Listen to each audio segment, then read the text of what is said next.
coordinator of Inter-American Affairs, presents São Paulo, the fastest growing city in the world.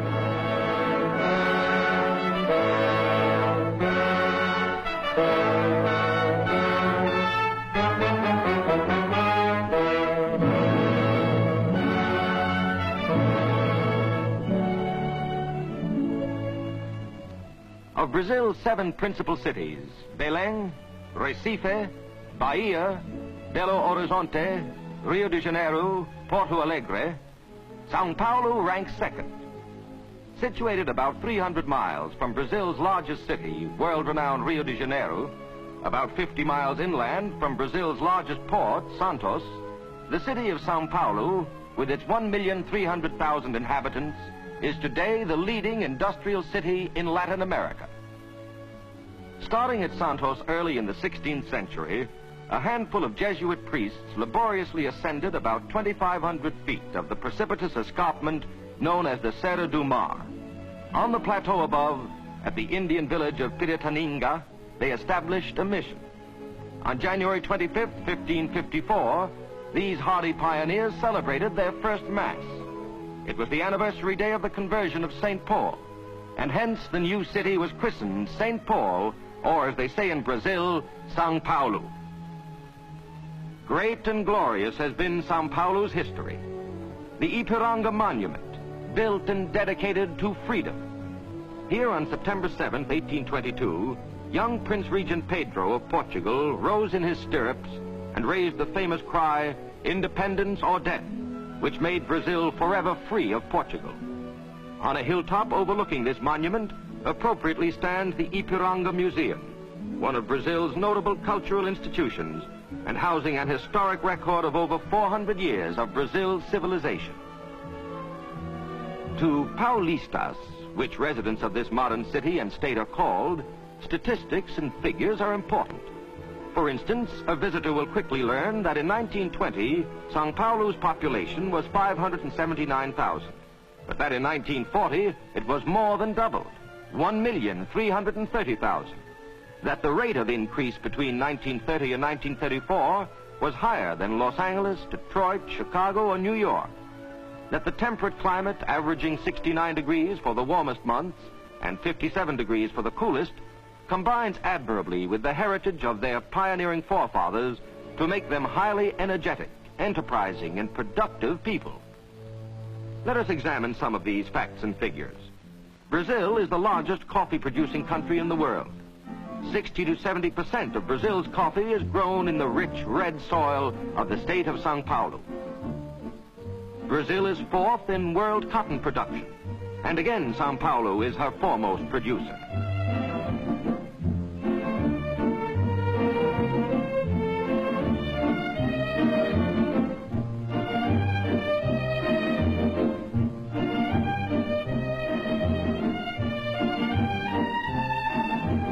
But unlike some of the larger American industrial cities, industry in São Paulo is diversified.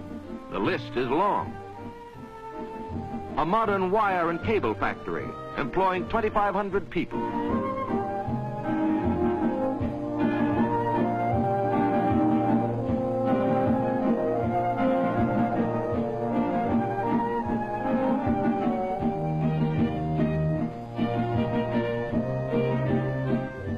An automobile plant employing 1,200 people, now totally devoted to making and assembling military vehicles for Brazil's rapidly expanding forces.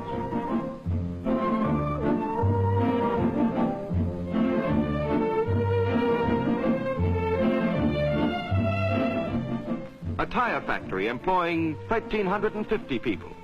The crude rubber is from Brazil's state of Amazonas.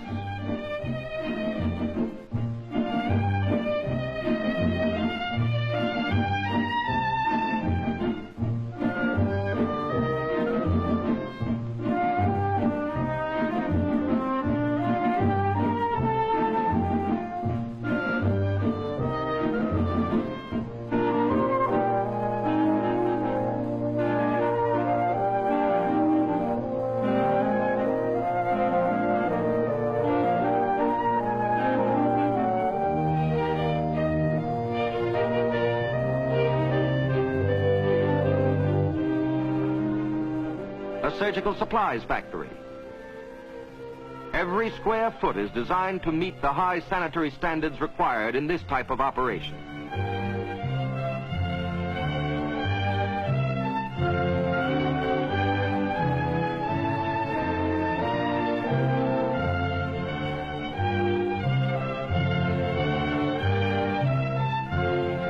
A shell casings plant. Each casing is earmarked for the axis.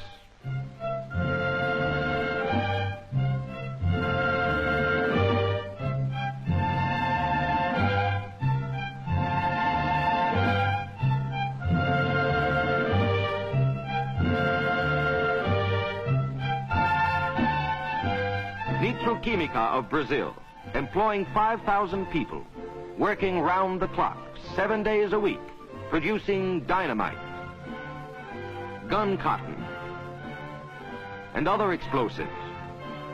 Rayon is an important byproduct.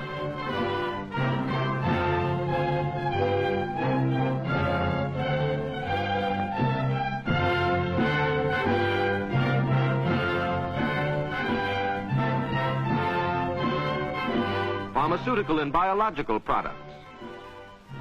This factory employs 1,500 people. The war has imposed heavy responsibilities on Brazilian industry. The Paulista has not been found wanting.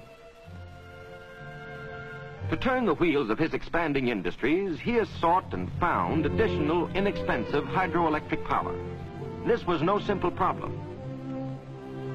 Rain falling on the São Paulo plateau forms rivers which flow toward the interior away from the coast.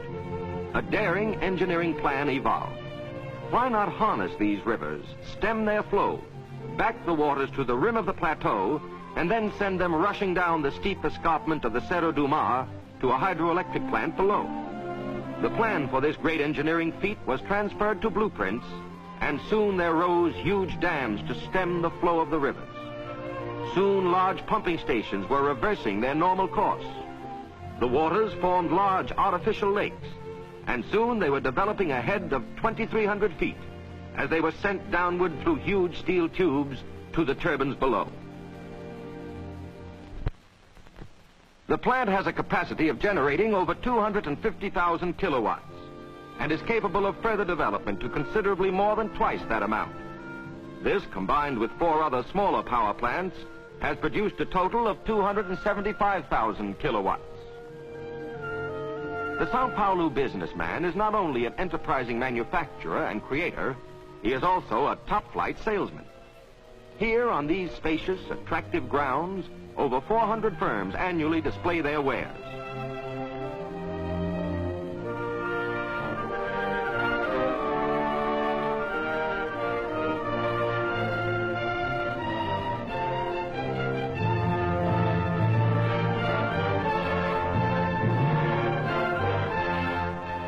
Appropriately, tribute is paid to world-renowned inventors and scientists, among whom are Edison, Santos Dumont, Pasteur, and James Watt.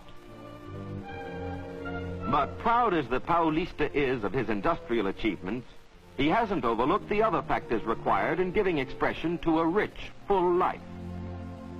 He has erected beautiful houses of worship.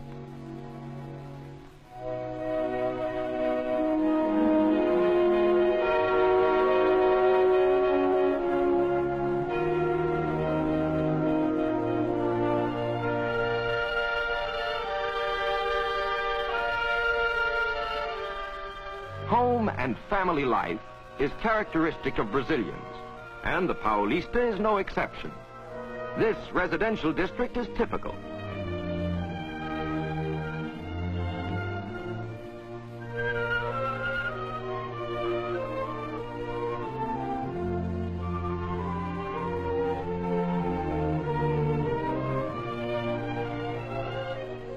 For the apartment house dweller, he has built modern and novel buildings designed for comfort and good living.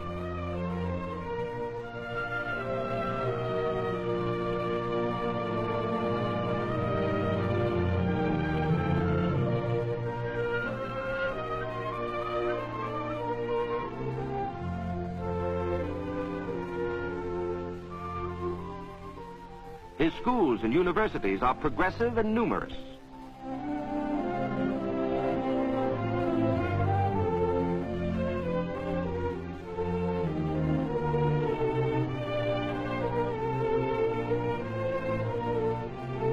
Butantan, famous the world over for its snake serums, is one of many of its institutions devoted to scientific research.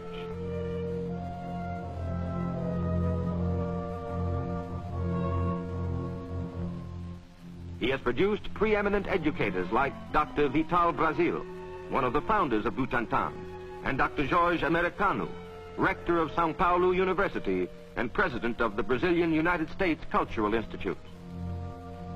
Books play an important role in the life of a Paulista. This is the 20-storied municipal library. One of the reading rooms, air-conditioned and properly lighted. The Paulista is an avid soccer football fan. To see his favorite game, he has built a magnificent stadium, seating 80,000 rooters.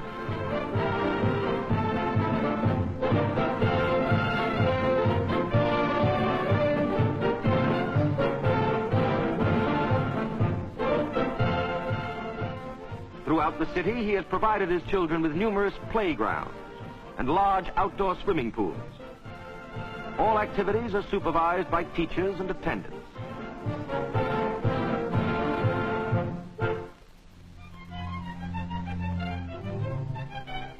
For fine music, particularly the opera, the Paulista goes to the Teatro Municipal. For a Hollywood movie, to the Ipiranga Theater or scores of other picture palaces. For a night out, he may go to an intimate club like this one and dance his favorite samba.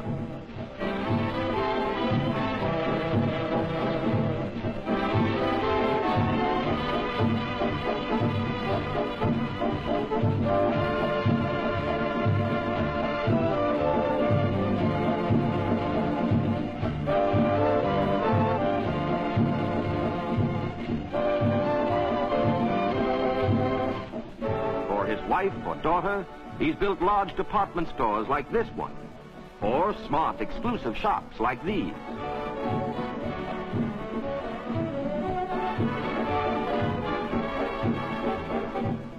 During vacation seasons, he may take his family by train to a seashore or mountain resort, or to Rio for carnival. If he chooses, he may go by air, over one of the 3 busy airlines serving the city, or by automobile over a 4-lane highway. Yes, bigger and better and more is the slogan of the Paulista, as from day to day he continues to change the skyline of his city.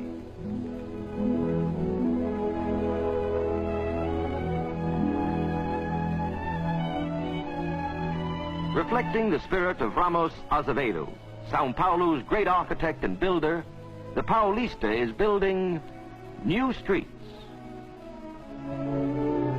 new viaducts, tunnels, avenues, business buildings, apartments and hotels, hospitals, combining the old and the new, tradition and enterprise.